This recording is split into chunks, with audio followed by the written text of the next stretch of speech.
સુરતમાં જે ડેમોલેશનની ચર્ચા થઈ રહી છે, જે ડેમોલેશન વિવાદિત છે, અત્યારે ગુજરાત તકની ટીમ એ જગ્યા પર છે। તસવીરોના માધ્યમથી હું આપણે જણાવી રહ્યો છું। અત્યારે આપ જોઈ શકો છો આ જગ્યા ઉપર લોકોના મકાનો હતા, કાચા પાકા મકાનો હતા અને એ મકાનો આજકાલના નહીં, લગભગ 40થી 50 વર્ષ જૂના મકાનો હતા।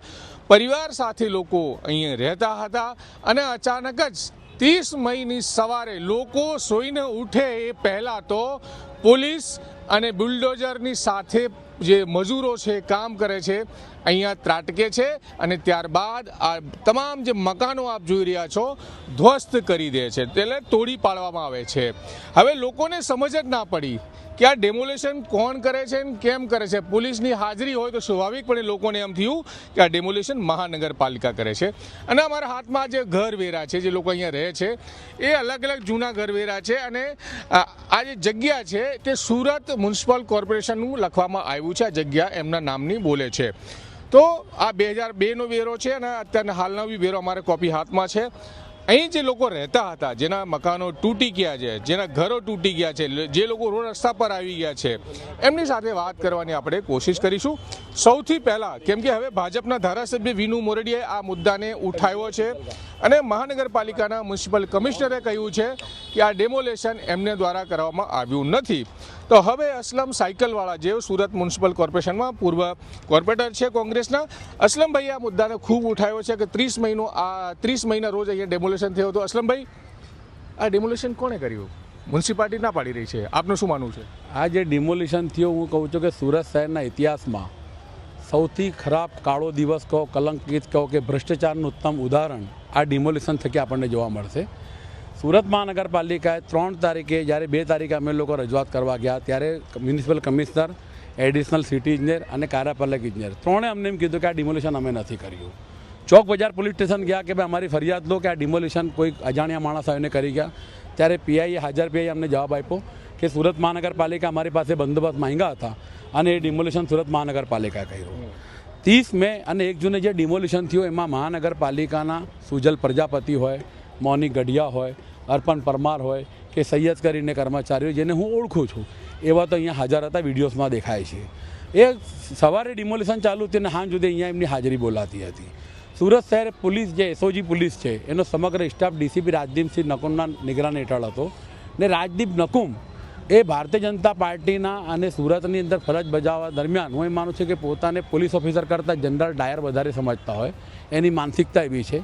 મુસ્લિમ વિરોધી માનસિકતા કહો, ગરીબ વિરોધી માનસિકતા કહો, એનો પરચો તે દિવસે રાજદીપસિંહ નકુમે બતાવ્યો ને આ ગરીબ શ્રમિક પરિવારો જે 60 વર્ષથી અહીંયા વસવાટ કરતા હતા, માત્ર 1 કલાકનો સમય આપ્યા સવારે કે તમે ઘર ખાલી કરો, અને 9 વાગે કીધું અને 10 વાગે એમને બુલડોઝર લગાવીને ઘરોને ડિમોલિશન કરવાની શરૂઆત કરાવી દીધી હતી। જે ડિમોલિશન 1 તારીખે અમે આવીને અટકાવ્યા હતા, એસએમસીના અધિકારીઓ અમારી રજૂઆત બાદ અટકાવી પણ દીધું હતું।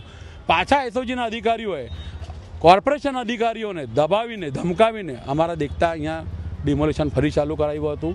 અમારી એક જ વાત છે કે જેને પણ ડિમોલિશન કર્યું છે, કોર્પોરેશનને કર્યું હોય કે કોઈ ખાનગી વ્યક્તિના કહેવાથી તમે સોપારી ફોડીને, માફિયાગીરીને કરી હોય, ડિમોલિશન કરવાની એક માનવતાના ધોરણે પદ્ધતિ હોય।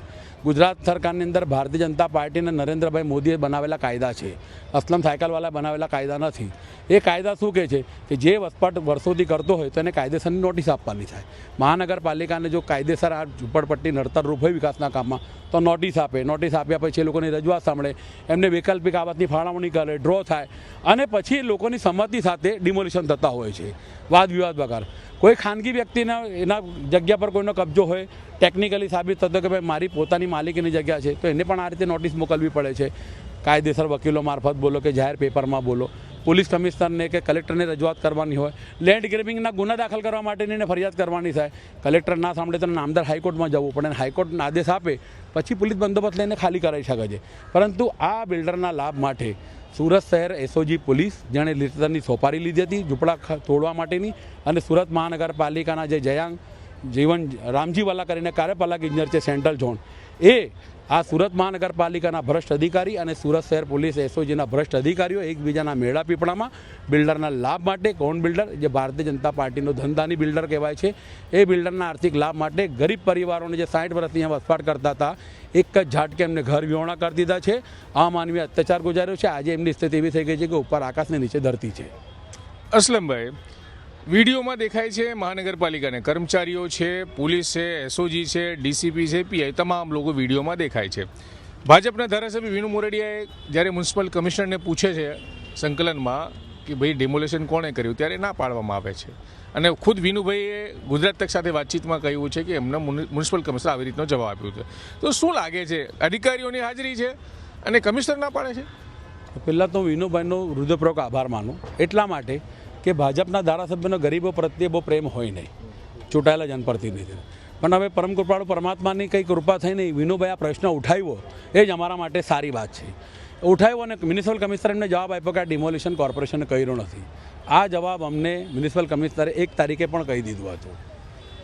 અમે કોંગ્રેસના આગેવાનો જ્યારે ગયા સ્થાનિકો ત્યારે અમને પણ આ જવાબ આપ્યો હતો. આજે વિનુભાઈને આપ્યો એટલે જવાબ અમારો ઓથેન્ટિક થઈ ગયો છે કે કોર્પોરેશને કરાવ્યો નથી. જ્યાં એના સીસીટીવી ફૂટેજ છે, વિડીયોઝ છે, મીડિયામાં જે વિડીયો ફરી રહ્યા છે એ તમામમાં જો કે સુરત મહાનગરપાલિકાના કર્મચારીઓ હાજર છે. મેં જાતે અહીંયા સ્થળ પર એમની સાથે વાત કરી છે. અમારા ચૂંટાયેલા જનપ્રતિનિધિ અર્થાત જરીવાલાએ જાતે વાત કરી છે. અને સુરત શહેર એસઓજી પોલીસના ડીસીપી નકુમનેનો સમગ્ર સ્ટાફ અહીંયા હાજર છે. એસઓજીની કામ છે કે સુરત શહેરમાં જો કાયદા વ્યવસ્થા બગડીતી હોય કે જે સુરત શહેરની અંદર યુવાધન નશાના રવાડે ચડતો હોય અને બરબાદ થતો એને અટકાવવું હોય તો ડ્રગ્સના પેડલરોને પકડો, એમડીના પેડલરોને પકડો, કોરેક્સને પકડો, ચરસ, ગાંજા, અફીણને પકડો, બાંગ્લાદેશીઓને પકડો, આતંકવાદી પ્રવૃત્તિ ચાલતીને પકડો. પરંતુ છેલ્લા 6 મહિનાનો રેકોર્ડ જોઈ લો.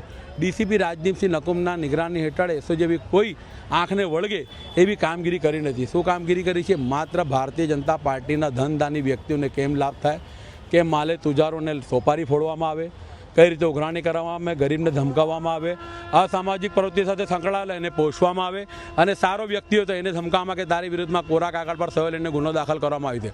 આવી ધમકી એમને અમારા ચૂંટાયેલા જનપ્રતિનિધિ અર્થાત જરીવાલાને પણ આપી ડીસીપી રાજદીપસિંહ નકુમે.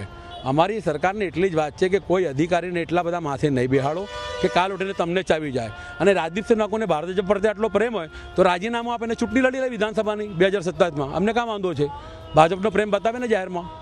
પરંતુ આ રીતે પોતાની ફરજ દરમિયાન એક રાગ દેશ રાખીને નોકરી કરે એ કોઈપણ સંજોગોમાં ચલવી નહીં લેશે. એઝ એ કોંગ્રેસમેન, કોંગ્રેસની વિચારધારા સંકળાયેલા કોઈપણ વ્યક્તિ આવા અધિકારીનો કોઈ દિવસ તાબી નહીં થાય કે ડરે નહીં. અને જે આવા અધિકારી જનરલ ડાયરની ભૂમિકામાં કામ કરવા તૈયારી બતાવશે તો એની સામે અમે પણ મહાત્મા ગાંધીની ભૂમિકામાં કામ કરવા માટે તૈયાર છે. પીછટ નહીં કરતું. જરૂર પડશે ભગતસિંહની જેમ ફાંસી લટકવાનો વખત આવે તો અમે પાછળ પડવાના નથી. ગરીબો સાથે અન્યાય છે અમે કોઈપણ સંજોગમાં ચાલવી લેવાના નથી. અસલભાઈ પણ મહાનગરપાલિકા અધિકારીઓ હાજર, કમિશનર કેમ સ્વીકારતા નથી કે ડિમોલેશન મહાનગરપાલિકા? કારણ શું લાગે છે? હું તો આના પરથી એટલું કહી શકું છું કે મ્યુનિસિપલ કમિશનર અને સુરત શહેર પોલીસ કમિશનર બંને આ વસ્તુથી અજાણ નથી. અને બંને પણ જો ભ્રષ્ટાચાર થયો છે તો એમના હાથ એમાં કાળા કર્યા જશે, એમાં કોઈ બેમત નથી. તો જ આ લોકો આવું જૂઠું બોલી રહ્યા છે. વાઇટ દિન દહાડે ડિમોલિશન થયું છે. રાતના 2 વાગે અંધારામાં તો કંઈ ડિમોલિશન નથી કર્યું. ડિમોલિશન કરનાર કોર્પોરેશનના અધિકારી છે, બધા ચહેરાથી જાણે છે, બધા સેન્ટ્રલ ઝોનમાં ફરજ બજાવી રહ્યા છે.